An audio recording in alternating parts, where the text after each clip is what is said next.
Hi hello ನಮಸ್ಕಾರ, ಹೇಗಿದ್ದೀರಾ ಎಲ್ಲರೂ? ನಾನಿವತ್ತು ಹೋಟೆಲ್ ಸ್ಟೈಲ್ನಲ್ಲಿ ಮನೆಯಲ್ಲೇ ಸಾಫ್ಟ್ ಆಗಿರುವಂಥ ಇಡ್ಲಿಗಳನ್ನು ಹೇಗೆ ಮಾಡ್ಕೋಬೋದು ಅಂತ ತೋರಿಸ್ಕೊಡ್ತಾ ಇದ್ದೇನೆ. ನಾನಿಲ್ಲಿ 3 ಗ್ಲಾಸ್ ಅಕ್ಕಿಯನ್ನು ತಗೊಳ್ತಾ ಇದ್ದೀನಿ. ಇದು ರೇಷನ್ ಅಕ್ಕಿ. ಇದನ್ನು 2 ಸಲ ಚೆನ್ನಾಗಿ ತೊಳ್ಕೊಬೇಕು. ನಾನು ಇಲ್ಲಿ ವಿಡಿಯೋದಲ್ಲಿ ತೋರಿಸ್ತಾ ಇದ್ದೀನಲ್ಲ, ಈ ಥರನೇ 2 ಸಲ ತೊಳ್ಕೊಬೇಕು ಸರಿಯಾಗಿ.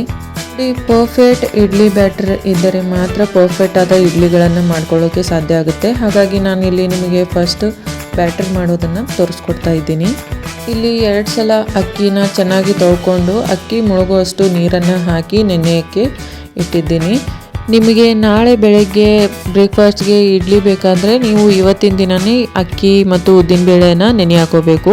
ಹಾಗೆ ನಾನು ಇಲ್ಲಿ ಮತ್ತೊಂದು ಪಾತ್ರೆದೊಳಗೆ 1 ಗ್ಲಾಸ್ ಉದ್ದಿನಬೇಳೆನ ತಗೊಂಡು ಚೆನ್ನಾಗಿ ತೊಳ್ಕೊತಾ ಇದ್ದೀನಿ.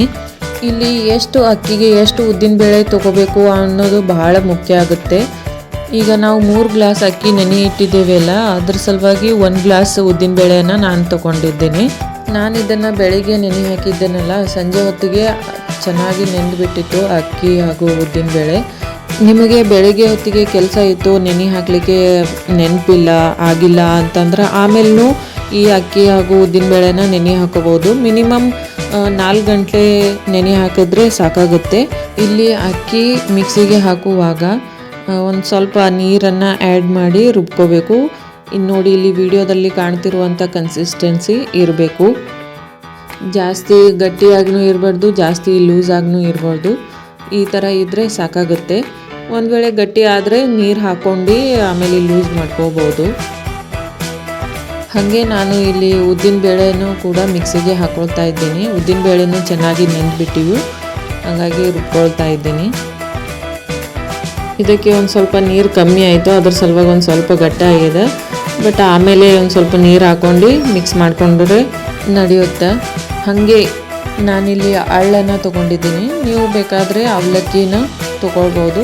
ಇದನ್ನು ಕೂಡ ಮಿಕ್ಸಿಗೆ ಹಾಕಿ ಚೆನ್ನಾಗಿ ರುಬ್ಕೊಳ್ಬೇಕು. ಇದು ಹಾಕುವುದರಿಂದ ಇಡ್ಲಿಯ ಸಾಫ್ಟ್ನೆಸ್ ಹೆಚ್ಚಾಗುತ್ತೆ. ಈ ಸ್ಟೆಪ್ಪನ್ನು ಫಾಲೋ ಮಾಡ್ಕೊಂಡು ನೀವು ಬ್ಯಾಟರ್ ನೆನೆಯಕ್ಕಿದ್ರೆ ನಿಮ್ಮ ಇಡ್ಲಿ ಬ್ಯಾಟರ್ ಯಾವತ್ತೂ ಕೆಡಲ್ಲ. ಈ ಬ್ಯಾಟರ್ಗೆ ನಾನು ಹಾಗೆ ಉಪ್ಪು ಮತ್ತು ಬೇಕಿಂಗ್ ಸೋಡಾನ ಹಾಕಿ ಮಿಕ್ಸ್ ಮಾಡ್ತಾ ಇದ್ದೀನಿ. ನೀವು ಯಾವಾಗ ಬ್ಯಾಟರ್ನ ರೆಡಿ ಮಾಡ್ತಿರಲ್ಲ ಆವಾಗಲೇ ಇದು ಉಪ್ಪು ಮತ್ತು ಬೇಕಿಂಗ್ ಸೋಡಾನ ಹಾಕಿ ಚೆನ್ನಾಗಿ ಮಿಕ್ಸ್ ಮಾಡಿ ಇಡಬೇಕು. ಇಡ್ಲಿ ಬ್ಯಾಟರ್ ರೆಡಿ ಮಾಡುವಾಗ ನಾನು ನಿಮಗೆ ಕೊಡುವಂಥ 2 ಟಿಪ್ಸ್ಗಳನ್ನು ಫಾಲೋ ಮಾಡಿದ್ರೆ ಇದು ಖಂಡಿತ ನೀವು ಮನೆಯಲ್ಲಿ ಸಾಫ್ಟ್ ಆಗಿರುವಂಥ ಇಡ್ಲಿಗಳನ್ನು ಮಾಡ್ಕೊಳ್ಬೋದು. ಫಸ್ಟ್ ಒನ್, ನಾವು ಅಕ್ಕಿನ 3 ಗ್ಲಾಸ್ ಅಕ್ಕಿ ತೊಗೊಂಡಿದ್ರೆ 1 ಗ್ಲಾಸ್ ಉದ್ದಿನಬೇಳೆ ತೊಗೋಬೇಕು. 3:1 ಫಾರ್ಮುಲಾನ ಫಾಲೋ ಮಾಡ್ಕೋಬೇಕು. ಸೆಕೆಂಡ್ ಒನ್, ನಾವು ಅಕ್ಕಿ ಉದ್ದಿನಬೇಳೆನ ರುಬ್ಕೊಂಡಾಗ ಆವಾಗಲೇ ಉಪ್ಪು ಮತ್ತು ಬೇಕಿಂಗ್ ಸೋಡಾನ ಹಾಕಿ ನೆನೆಯಕ್ಕಿಡಬೇಕು.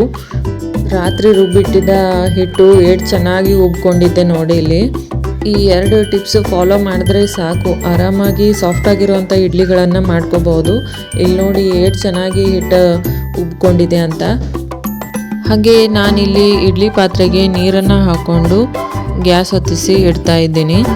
ಇಲ್ಲಿ ನೀರು ಒಂದು ಸ್ವಲ್ಪ ಬಿಸಿ ಆಗಬೇಕು. ಬಿಸಿ ಆಗುವಷ್ಟರಲ್ಲಿ ನಾವು ಇಲ್ಲಿ ಇಡ್ಲಿ ಪಾತ್ರೆಗೆ ಹಿಟ್ಟನ್ನು ಹಾಕೊಳ್ಳೋಣ. ನಾನಿಲ್ಲಿ ಇಡ್ಲಿ ಪಾತ್ರೆಗೆ ಒಂದು ಸ್ವಲ್ಪ ಎಣ್ಣೆನ ಹಚ್ಕೊಂಡಿದ್ದೀನಿ. ಎಣ್ಣೆ ಹಚ್ಕೊಂಡು ಈ ಬ್ಯಾಟರ್ನ ಹಾಕ್ತಾ ಇದ್ದೀನಿ, ಯಾಕಂದರೆ ತೆಗಿಲಿಕ್ಕೆ ಈಸಿ ಆಗುತ್ತೆ. ಅದ್ರ ಸಲುವಾಗಿ ಒಂದು ಸ್ವಲ್ಪ ಎಣ್ಣೆ ಹಚ್ಕೊಂಡೆ ಹಿಟ್ಟನ್ನು ಹಾಕೋಬೇಕು. ಆವಾಗಲೇ ನೀರು ಬಿಸಿ ಮಾಡಲಿಕ್ಕೆ ಇಟ್ಟಿದ್ವಲ್ಲ, ಇಲ್ಲಿ ನೀರು ಸರಿಯಾಗಿ ಕುದಿಲತ್ತವ. ಇಲ್ಲಿ ಇಡ್ಲಿ ಮೋಲ್ಡ್ಗಳನ್ನು ಒಂದೊಂದಾಗಿ ಸರಿಯಾಗಿ ಇಟ್ಕೋಬೇಕು. ಇಟ್ಟು ಮ್ಯಾಗ ಮುಚ್ಚಿ ಒಂದು 10ರಿಂದ 15 ನಿಮಿಷ ಮಟ್ಟಿಗೆ ಇವುಗಳನ್ನು ಸ್ಟೀಮ್ ಮಾಡ್ಕೊಳ್ಬೇಕು. ಇಲ್ಲಿ ಒಂದು 10 ನಿಮಿಷ ಆದ ಬಳಿಕ ನಾನಿಲ್ಲಿ ಓಪನ್ ಮಾಡಿ ನೋಡ್ತಾ ಇದ್ದೀನಿ. ನೋಡ್ಬೋದು ನೀವು ವಿಡಿಯೋದೊಳಗೆ ಎಷ್ಟು ಚೆನ್ನಾಗಿ ಉಬ್ಬಿವೆ ಅಂತ. ಇಲ್ಲಿ ಗ್ಯಾಸ್ನ ಆಫ್ ಮಾಡಿಬಿಟ್ಟು ಒಂದೊಂದಾಗಿ ಮೋಲ್ಡ್ಗಳನ್ನು ತೆಕ್ಕೋಬೇಕು. ತೆಕ್ಕೊಂಡು ಒಂದು 2 ನಿಮಿಷ ತಣ್ಣಗಾಗಲಿಕ್ಕೆ ಬಿಡಬೇಕು. ಹಂಗೆ ತೆಗೆದ್ರೆ ಕೈ ಸುಟ್ಕೋಬೇಕಾಗತ್ತೆ ಅಷ್ಟೇ. ಇಲ್ಲಿ ನೋಡ್ಬೋದು ಎಷ್ಟು ಚೆನ್ನಾಗಿ ಹೊಂಟಿವೆ ಅಂತ. ಸಾಫ್ಟ್ ಆಗಿರುವಂಥ ಇಡ್ಲಿ ರೆಡಿ. ಈ ರೆಸಿಪಿಯನ್ನು ಮನೆಯಲ್ಲೂ ನೀವು ಟ್ರೈ ಮಾಡಿ ನೋಡಿ.